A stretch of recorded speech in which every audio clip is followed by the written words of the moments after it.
నమస్తే. ఈరోజు మన స్టూడియోలో ప్రముఖ ఆధ్యాత్మికవేత్త, జ్యోతిష్య వాస్తు పండితులు, లలితాదేవి ఉపాసకులు బ్రహ్మశ్రీ నానాజీ పట్నాయక్ గారు ఉన్నారు. గురుగారితో మాట్లాడేద్దాం.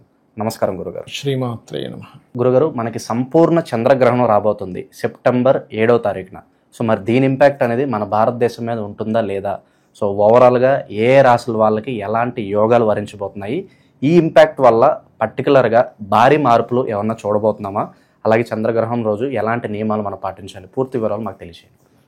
ఒకటేంటంటారండి, చంద్రగ్రహణము, దాని తర్వాత 15 రోజుల తర్వాత సూర్యగ్రహణం కూడా ఉంటుంది. అయితే చంద్రగ్రహణం పడుతున్నటువంటిది కుంభరాశిలో పడుతుంది. కుంభరాశిలో పడుతున్నప్పుడు సహజంగా ఏ ఏ రాశుల వారిని జాగ్రత్తగా ఉండాలి అంటే, ఒకటి కుంభరాశి అక్కడ పడుతున్నందుకు, రెండవది అక్కడి నుంచి కోణరాశి అయినటువంటి మిథునము, తుల, ముందు వెనక రాశులను చూసుకోవాలి. అంటే మీనము, మకరం, ఈ రాశులు ప్రధానంగా ఇక్కడ ఎఫెక్ట్ అనేటువంటిది ఉంటుంది. దాని తర్వాత 15 రోజుల తర్వాత సూర్యగ్రహణం ఇంకొక సింహరాశిలో పడుతుంది. సరే, ఇక్కడ ఈ విషయం కనుక చూసుకుంటే, ముఖ్యంగా ఎప్పుడైనా సరే గ్రహణం పట్టేటప్పుడు దాని యొక్క ప్రభావం ఇన్ని రోజులు అని ఉంటుంది చూసారా, ఆ రకంగా చూసుకుంటే గ్రహణం రోజు నుంచి 40 రోజులు ఉంటుందండి. ఎప్పుడైనా గ్రహణ ప్రభావం దేని మీద ఉంటుంది, ఎట్లా ఉంటుంది అంటే చంద్రరాహువుల కలయిక.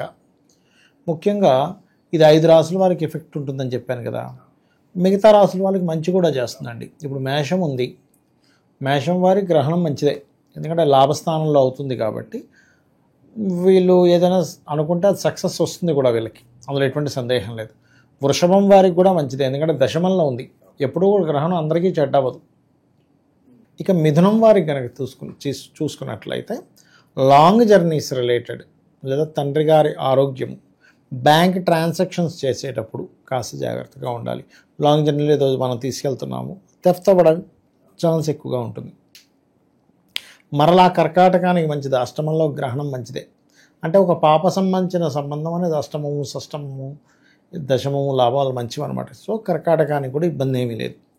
మరి సింహానికి ఏమిటండి అంటే, సప్తమంలో జరుగుతుంది కాబట్టి తర్వాత 15 రోజుల తర్వాత రాశిలో కూడా సూర్యగ్రహణం వస్తుంది కాబట్టి వీళ్ళు ఎట్టి పరిస్థితుల్లో పార్ట్నర్షిప్స్, లేకపోతే జీవిత భాగస్వామిని ఎంపిక చేసుకునే విషయంలోని, జీవిత భాగస్వామి యొక్క ఆరోగ్య విషయంలోని చాలా జాగ్రత్తగా ఉండాలి. ఇక కన్యావారికి కనుక చూసుకుంటే 6వ స్థానం గ్రహణం చాలా మంచిది, శత్రునాశనము అంటారు. అంటే శత్రువుపై జయము, శత్రునాశనం జరుగుతుంది. ఇక తులవారికి అగైన్ మరలా కోణంలో, ఇప్పుడు చూడండి గ్రహణం రోజు గర్భవతులు జాగ్రత్తగా ఉండాలి అంటూ ఉంటారు చూసారా. మరి ఈ గర్భవతులు పంచమ స్థానంలో తులాలగ్నం వారు జాగ్రత్తగా ఉండాలి, అందరికంటే ముఖ్యంగా.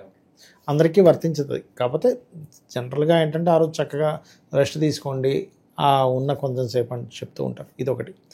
అలాగే మరొక విషయం ఏంటంటే, మనకి వృశ్చికం వారికి కనుక చూసుకుంటే చతుర్థ భావంలో పడుతుంది కాబట్టి గ్రహణం, కొంచెం తల్లిగారి విషయంలోని ఆ గ్రహణం పట్టిన 40 రోజులు కూడా ఎటువంటి గృహాలు అవి ప్రారంభించకుండా, విద్యా సంబంధించినటువంటి విషయాల్లో ఎటువంటి నిర్ణయాలు తీసుకోకుండా, ఏదైనా కోర్సెస్ తీసుకోకుండా ఉండడం మంచిది.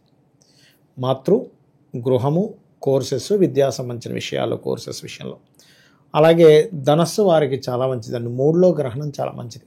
పరాక్రమ స్థానంలో పడుతుంది, కొత్త పరిచయాలు, సినిమా ఫీల్డ్లో కొత్త పరిచయాలు, లేకపోతే ఎవరైనా కొత్త ఫ్రెండ్స్ పరిచయం అవ్వడము, అలాగే ఏమైనా పరాక్రమంగా ధైర్యంగా చేసేటువంటి స్టెప్స్ సక్సెస్ అవ్వడం అనేది జరుగుతుంది.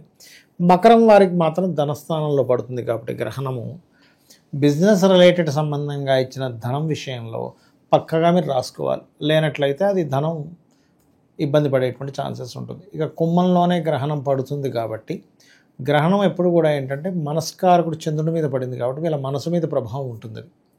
కాబట్టి మానసికంగా ఎక్కువ ఎమోషన్స్కి గురవ్వకుండా ఉండాలి. అదేవిధంగా మీన రాశి కనుక చూసుకుంటే ఇక్కడ ఇన్వెస్ట్మెంట్స్, 12వ స్థానం, విదేశాలకు వెళ్ళాలనుకున్న ఇన్వెస్ట్మెంట్ చేసే విషయాల పట్ల చాలా జాగ్రత్తగా ఉండాలి మీనం వారు. అయితే ఈ గ్రహణ సంబంధించినటువంటి విషయం దోషం పోవాలి, గ్రహణం ఉంది, ఇప్పుడు మనం ఎవరెవరికి ఉంటుందని చెప్పుకున్నాము, మకరము, కుంభము, మీనము, అదేవిధంగా మిథునము, తుల వారికి ఉంటుంది. వీరందరూ కూడా గ్రహణం జరిగిన తర్వాత రోజు చక్కగా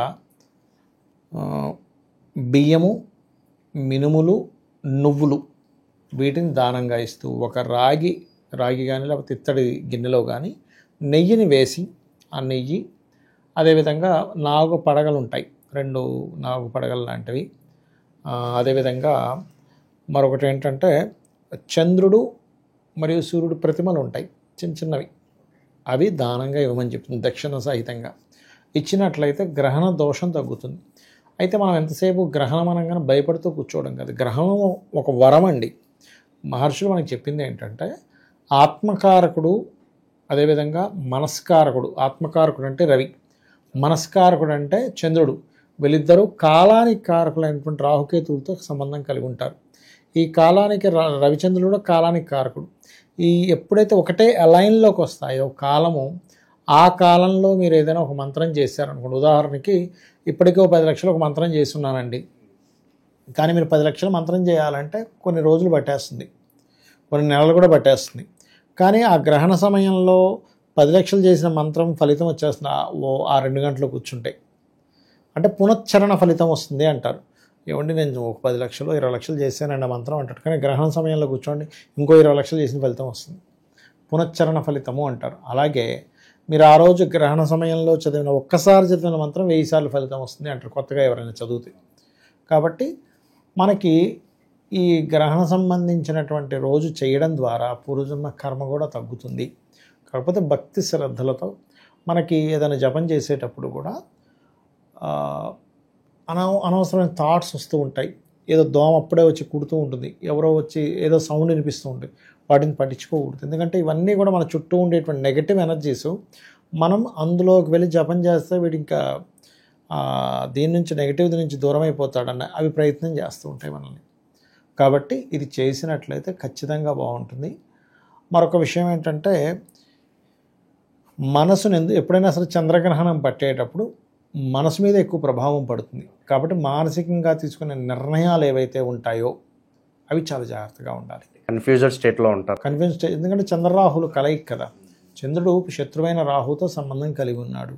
ఖచ్చితంగా కన్ఫ్యూజన్ స్టేజ్లో ఉంటారు ఈ టైం. సో ఓవరాల్గా చంద్రగ్రహణం గురించి మాకు ఎన్నో మంచి విశేషాలు తెలియజేశారు గురుగారు. ధన్యవాదాలు గురుగారు. శ్రీమాత్రే నమః.